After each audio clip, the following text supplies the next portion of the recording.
Assalamualaikum dan salam sejahtera. Anda bersama saya Zira Zamri dalam Berita Tengah Hari. Institusi kewangan disaran mempertimbang pelupusan kadar faedah terakru bagi pinjaman sewa beli dan keuntungan bagi pembiayaan Islam berkadar tetap sepanjang tempoh 6 bulan moratorium. Menteri Kewangan Tengku Datuk Seri Zafrul Abdul Aziz berkata kementeriannya juga bersedia untuk bekerjasama dengan Bank Negara dan sektor perbankan bagi memastikan pelaksanaan saranan tersebut.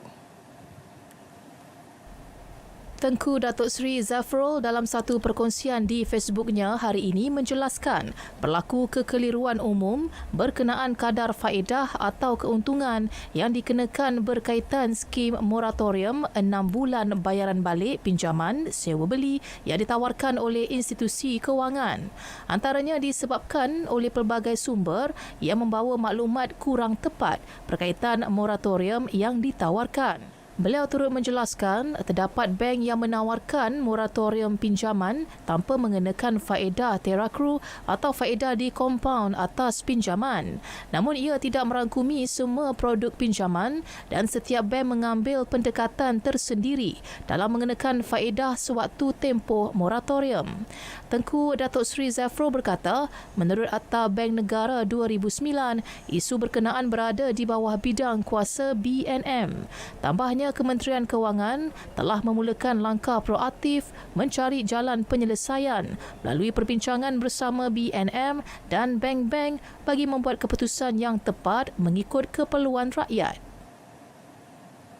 Dalam perkembangan lain, 700,000 perusahaan kecil dan sederhana bakal mendapat manfaat daripada geran khas prihatin GKP yang dilancar semalam. Geran keseluruhan berjumlah 2.1 bilion ringgit itu diharap dapat meringankan beban kewangan PKS dalam mendepani cabaran ekonomi akibat COVID-19. Jelas Tengku Datuk Seri Zafrul, PKS yang memenuhi syarat boleh mula memohon bermula 1 hingga 15 Mei ini. We want every application to be done within 15 days so we can make the payment cepat sikit. Tapi ini grant lah, tak payah, seperti BPN tak payah bayar balik. Geran sekali bayar berjumlah RM3,000 itu akan diberikan kepada PKS Mikro yang layak mengikut syarat yang ditetapkan. PKS boleh membuat permohonan di portal GKP yang disediakan oleh LHDNM. Baik, berhubung pelaksanaan pakej rangsangan ekonomi pula, Tengku Datuk Seri Zafrul menjelaskan tiada perunding luar dilantik untuk membantu Kementerian Kewangan. Ia diuruskan sepenuhnya unit pelaksanaan dan koordinasi stimulus ekonomi antara agensi nasional laksana. Memang tidak ada konsultan. Yang ada yang secondment daripada KWAP, EPF, Bank Negara, Securities Commission, semua pegawai-pegawai ada yang ada agensi lain, Bank Exim Bank, dan sebagainya lah. Yang lagi satu, I don't want to take the credit away from the civil servant. Beliau mengulas mengenai satu laporan Portal Berita yang mendakwa terdapat beberapa syarikat perunding membantu Kementerian Kewangan melaksanakan pakej rangsangan ekonomi yang diumum kerajaan. Peruntukan tambahan bantuan prihatin nasional BPN berjumlah RM1.51 bilion mencerminkan keprihatinan dan fokus kerajaan terhadap rakyat. Penganalisis ekonomi Profesor Madya Aimi Zulhazmi Abdul Rashid berkata, peruntukan tambahan itu dapat mengurangkan beban kewangan 2.05 juta pemohon yang layak, terutama mereka yang hilang punca pendapatan. Jelasnya, walaupun negara mengalami kerugian sekitar RM63 bilion sejak PKP dilaksanakan, namun kebajikan rakyat, terutama golongan B40 dan M40 masih diutamakan. Walaupun negara kehilangan wang yang begitu banyak, tetapi tetap prihatin dengan rakyat pertamanya, dan ini juga penting dilakukan supaya tidak berlakunya gejala masalah sosial terutamanya jenayah apabila ramai kehilangan pekerjaan dan sebagainya. Ini juga membantu kecairan ekonomi dengan menyuntik sebanyak 1.5 bilion ke dalam ekonomi. Ia dipergunakan untuk membeli barang-barang keperluan seperti membeli barang makanan, petrol dan pelbagai lagi. Mengulas pembukaan semula aktiviti ekonomi di bawah Perintah Kawalan Pergerakan Bersyarat bermula 4 Mei ini. Jelasnya langkah itu akan merangsang semula aktiviti ekonomi negara. Langkah itu juga akan menjamin kelangsungan dan memperkukuhkan aliran tunai sektor perniagaan terutama perusahaan kecil dan sederhana. Program pengekalan pekerjaan ERP yang diperkenalkan dalam pakej rangsangan ekonomi masih dibuka permohonannya kepada para majikan. Menteri Sumber Manusia Datuk Seri M. Saravanan dalam satu kenyataan media berkata sehingga semalam Perkeso telah menerima 27,222 permohonan daripada majikan membabitkan 230,652 pekerja. Perkeso ketika ini sedang memproses permohonan tersebut dan akan mengagihkan dana kepada permohonan yang telah diluluskan berdasarkan syarat ditetapkan. RM120 juta diperuntuk bagi ERP di bawah pakej rangsangan ekonomi. Bantuan kewangan segera berjumlah RM600 sebulan disalur kepada pekerja yang menerima notis cuti tanpa gaji daripada majikan yang terjejas akibat COVID-19. Program ERP dikhususkan kepada pekerja swasta bergaji RM4,000 ke bawah dan mencarum dengan sistem insurans pekerjaan. Bantuan akan dibayar kepada pekerja melalui majikan masing-masing.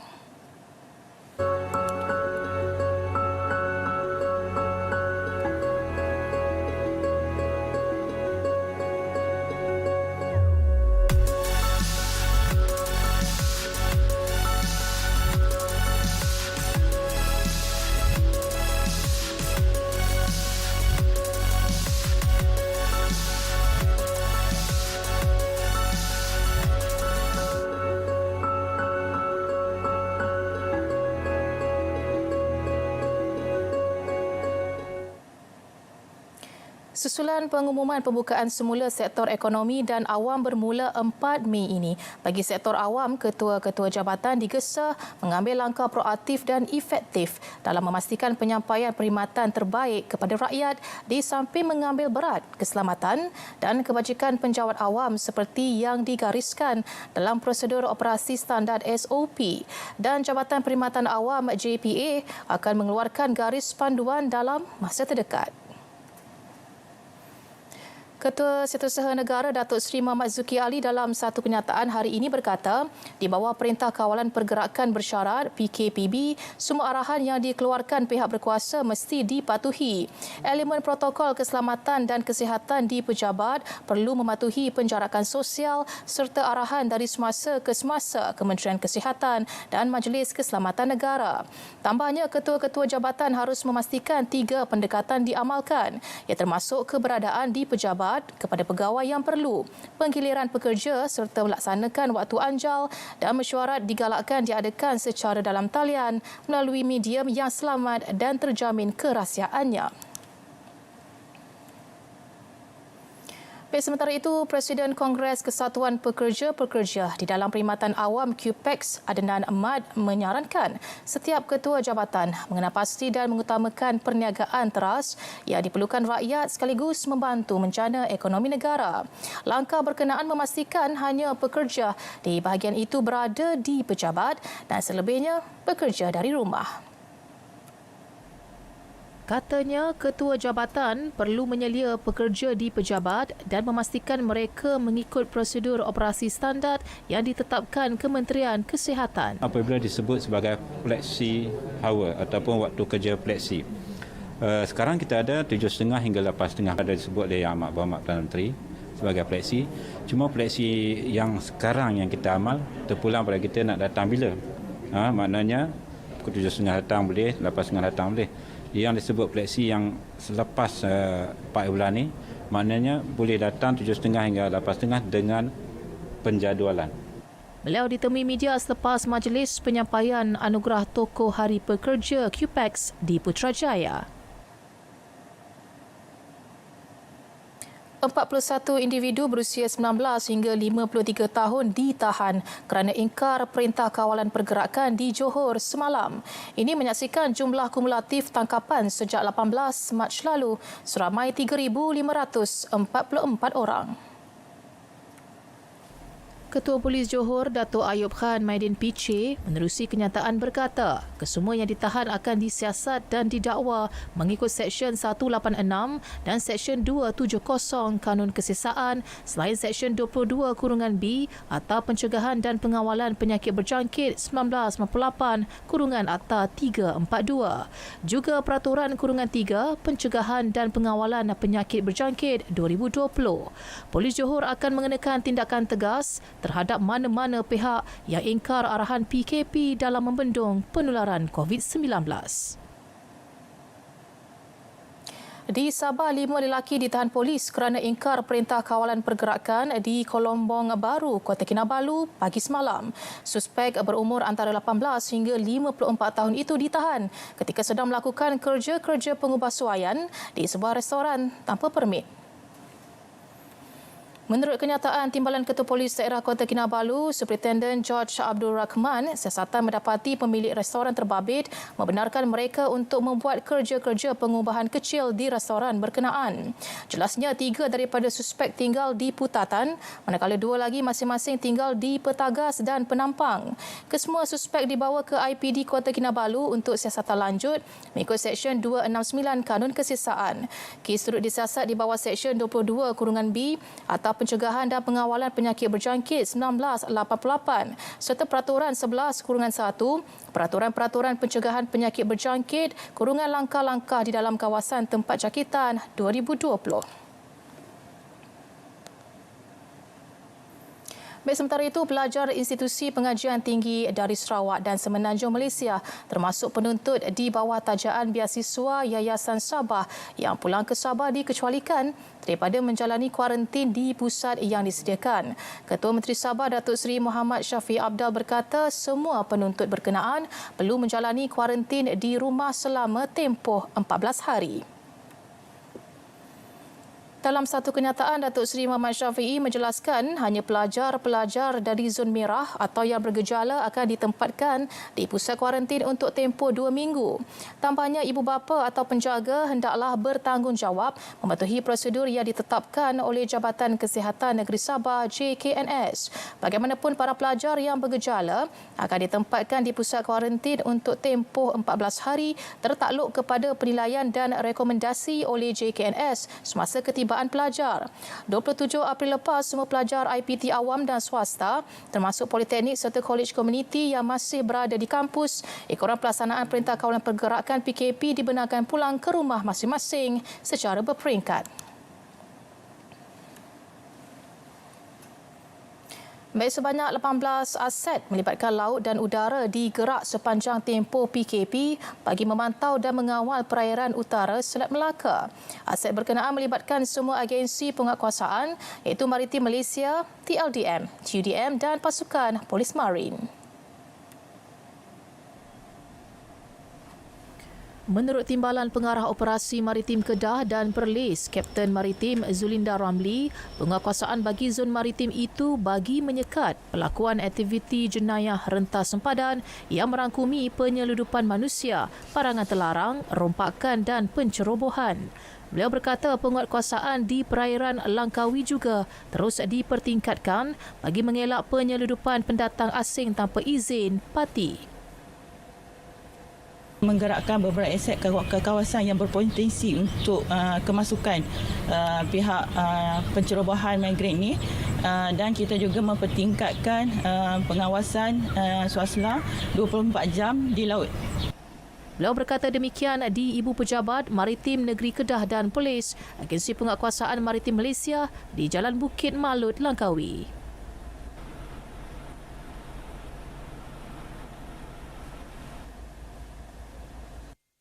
Mereka pernah menjadi barisan hadapan negara.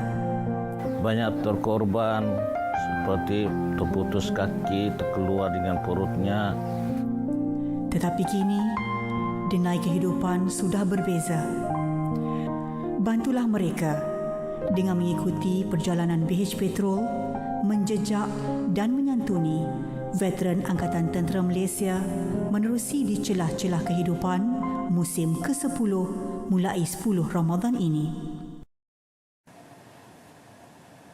Baik saudara, sebentar tadi telah pun masuk waktu solat fardu zuhur bagi wilayah Persekutuan Kuala Lumpur dan kawasan-kawasan yang sama waktu dengannya. Orang ramai dinasihatkan agar kekal tenang untuk tidak mencetuskan pembelian panik dan luar jangka. Ia berikutan kelonggaran Perintah Kawalan Pergerakan Bersyarat PKPB yang berkuat kuasa mulai Isnin ini. Timbalan Menteri Perdagangan Dalam Negeri dan Hal Ehwal Pengguna, Datuk Rosul Wahid memberi jaminan bekalan makanan dan barang keperluan harian negara mencukupi sehingga tempoh 9 bulan. Namun kelonggaran pergerakan rakyat yang dibenarkan kerajaan bermula Isnin ini dijangka menyebabkan berlaku pembelian panik. Kita nak tengok pula sebab lepas pada 4 bulan esok usaha ni, tengok pula perkembangan macam mana. Kita bimbang kita pun meramalkan mungkin ada sikit panik kerana diorang boleh keluar. Satu, yang kedua dah akhir bulan, diorang dah dapat gaji dan yang patuan kacang pun diorang dapat. Kemudian yang ketiga, kita nak melihat kalau ada, maka kita akan buat tindakan lah. Tambahnya, pemantauan berkala sentiasa dilakukan bagi memastikan bekalan keperluan asas mencukupi. Peniaga mahupun pemborong yang mengambil kesempatan dengan menyorok atau menjual barangan keperluan asas dengan harga melampau akan dikenakan tindakan tegas mengikut Akta Kawalan Bekalan 1961 dan Akta Kawalan Harga dan Anti Pencatutan 2011. Beliau berkata demikian ketika melakukan lawatan dan pemeriksaan di sebuah premis perniagaan di Indra Mahkota, Kuantan.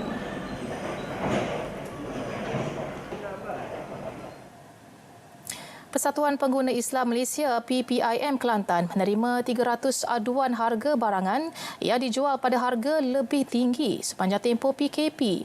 Yang di-Pertua PPIM Kelantan, Datuk Seri Dr. Muhammad Farid Abdul Ghani berkata, kebanyakan aduan diterima di Kota Baru selain melibatkan kedai-kedai runcit yang dimonopoli peniaga warga asing, khususnya Pakistan dan Aceh. Harga barangan dikatakan meningkat 20 hingga 30% masa pelaksanaan PKP. Peniaga sendiri haruslah bertanggungjawab dan ada peri kemanusiaan kepada masyarakat pengguna. Keperluan asas yang betul-betul penting memang ada kenaikan seperti pemain yoyo sikit. Jadi kita berharap pihak Kabinet HP dapat memastikan harga yang betul-betul tidak memberi permasalahan kepada masyarakat pengguna. Beliau ditemui selepas menyampaikan sumbangan barangan keperluan kepada pengamal media di Kota Baru. Sebanyak 60 pek bungkusan tersebut sumbangan Yayasan Cik Mas. Badan-badan NGO terus memainkan peranannya membantu golongan kurang berkemampuan, lebih-lebih lagi dalam tempoh PKP. Di Melaka, projek pemberian makanan tengah hari percuma Meals of Love antara inisiatif yang dilakukan sebuah NGO di negeri itu. Timbalan Presiden Pertubuhan Kebajikan Bacang, Chu Eng Kian berkata, bantuan yang disalurkan itu merupakan hasil sumbangan orang ramai kepada pertubuhan berkenaan. Keseluruhan bermakna RM500 setiap hari. Dia tidak kira umur, tidak kira apa, yang perlu, yang kurang upaya, dia boleh datang register. Dalam tempoh PKP ini, pihaknya turut memastikan langkah-langkah pencegahan seperti penjarakan sosial dan pemeriksaan suhu badan dijalankan bagi memastikan kesihatan dan keselamatan individu yang hadir. Okeylah, terima kasih banyak-banyak. Terima kasih banyak. Pasal ada sakit ni, kita kerja duit pun tak ada sampai, tapi kerajaan ada kasih duit. Lepas tu ni dia orang lagi, saya kat Topong, dia orang datang bawa makanan lagi kan. Kira okeylah semua. Thank you lah semua orang, kita cakap thank you. Pelaksanaan memang bagus lah. Tapi selama ini saya tak pernah minta bantuan. Sebab saya rasa macam mimpi. Sebab macam keadaan ini untuk yang orang COVID itu memang perlu bantuan kemanusiaan dari kerajaan atau dekat NGO. Untuk hari pertama, sumbangan berkenaan sebanyak 100 pek makan tengah hari telah disediakan. Dalam pada itu, pihak sukarelawan juga antara pihak yang tampil menghulurkan bantuan kepada orang ramai yang terkesan akibat Perintah Kawalan Pergerakan. Walau bagaimanapun, bagi memastikan tiada petugas yang berjangkit atau terkena wabak COVID-19, mereka perlu mengikuti SOP yang telah ditetapkan. Menurut Ketua Pegawai Eksekutif Muslim Volunteer Malaysia, Muhammad Fauzan Abdul Sukur, pihaknya sentiasa berjaga-jaga dalam memastikan petugas menjaga kebersihan diri seperti memakai penutup hidung dan mulut dan memakai sanitizer. Selain itu, mereka akan cuba untuk mendapatkan wakil setempat yang boleh menyalurkan bantuan secara langsung kepada penerima.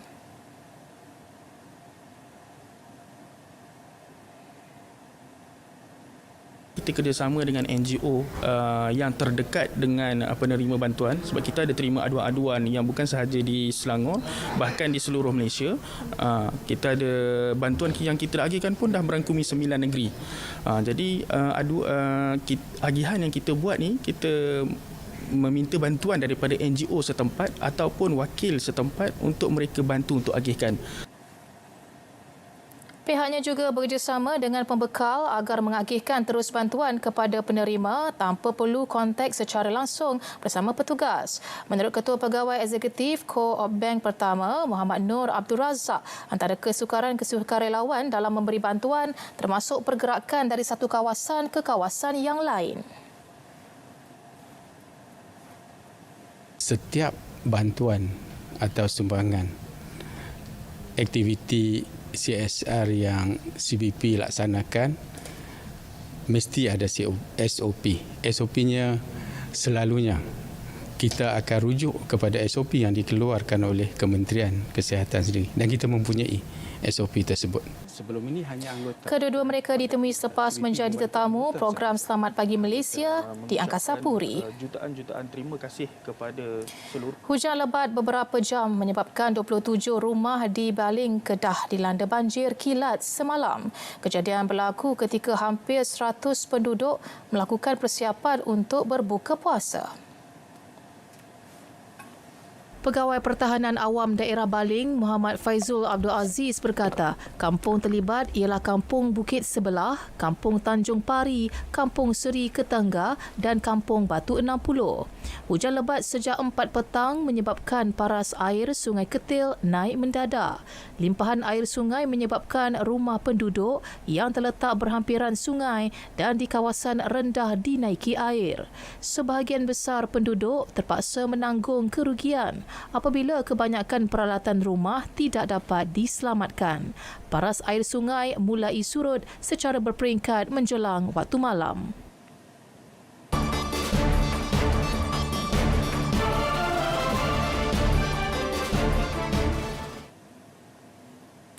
Kes positif COVID-19 di dunia kini mencecah 3.3 juta orang dengan 239,000 kematian, manakala kes sembuh pula melibatkan 1 juta orang.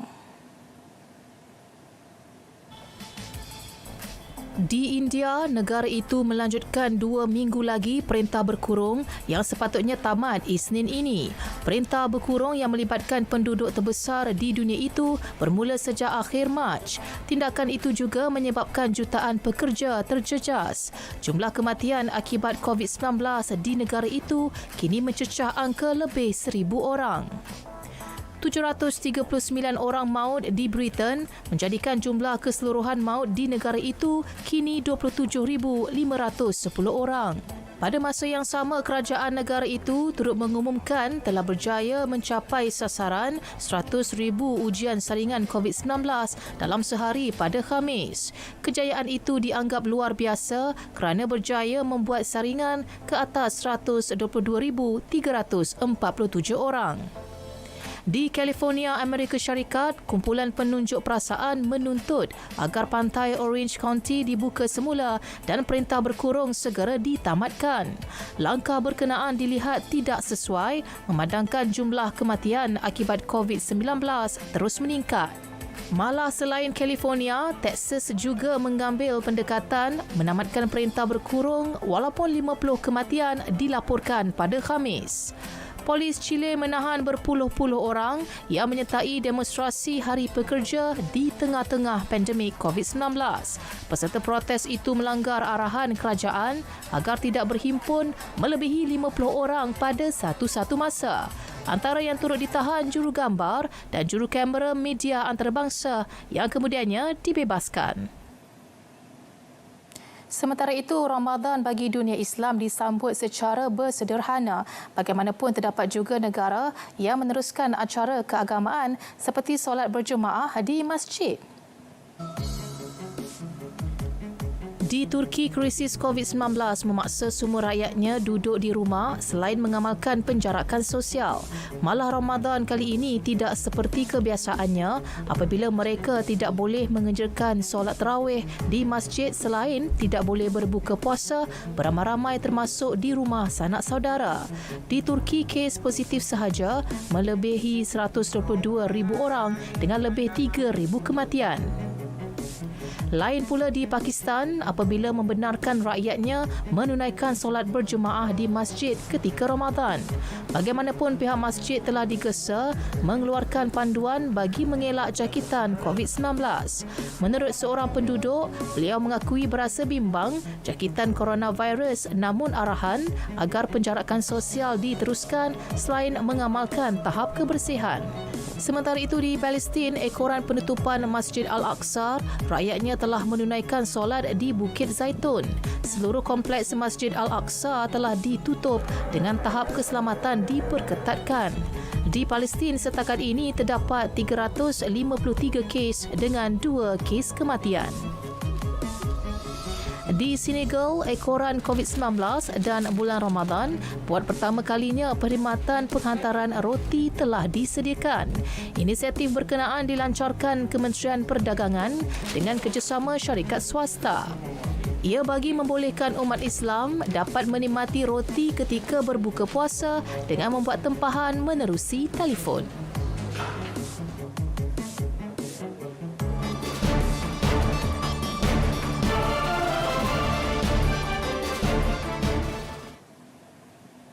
Persatuan Bola Sepak Malaysia FAM mengumumkan garis panduan pelarasan gaji. Setiausaha Agungnya Stuart Ramalingam berkata garis panduan itu berkaitan penetapan kadar pemotongan gaji pemain dan pegawai pasukan serta kelab yang masih gagal mencapai persetujuan bersama selepas tamat tarikh akhir yang ditetapkan pada 22 April lalu. Jelas beliau, FAM mahu membantu kestabilan kewangan pasukan atau kelab yang bertanding namun terjejas sepanjang tempoh penangguhan Liga Malaysia 2020. Sehubungan itu, selaku Badan Induk Bola Sepak Negara, FAM perlu mengambil tindakan pantas bagi memastikan kestabilan industri bola sepak dilindungi ketika negara berdepan pandemik COVID-19. Ini adalah satu penetapan untuk membantu situasi semasa di mana pasukan tak boleh abuse the situation dan juga pemain tidak boleh tidak nak berkomunikasi atau tidak nak cari jalan penyelesaian sebabkan industri kita pada masa ini memerlukan kerjasama semua pihak. Tambah beliau, langkah ini dibuat selari dengan garis panduan Persekutuan Bola Sepak Antarabangsa FIFA, Konfederasi Bola Sepak Asia AFC supaya ahli-ahli gabungannya termasuk FAM membantu pasukan menyelesaikan kemelut dialami. Berita Tengah Hari edisi 2 Mei 2020 berakhir di sini. Layari Facebook Berita RTM dan kami juga boleh ditonton melalui saluran My Freeview 123. Teruskan menjaga kebersihan diri dengan kerap membasuh tangan, melakukan penjarakan sosial dan patuhi perintah kawalan pergerakan. Saya Zira Zamri, Assalamualaikum. Jumpa lagi.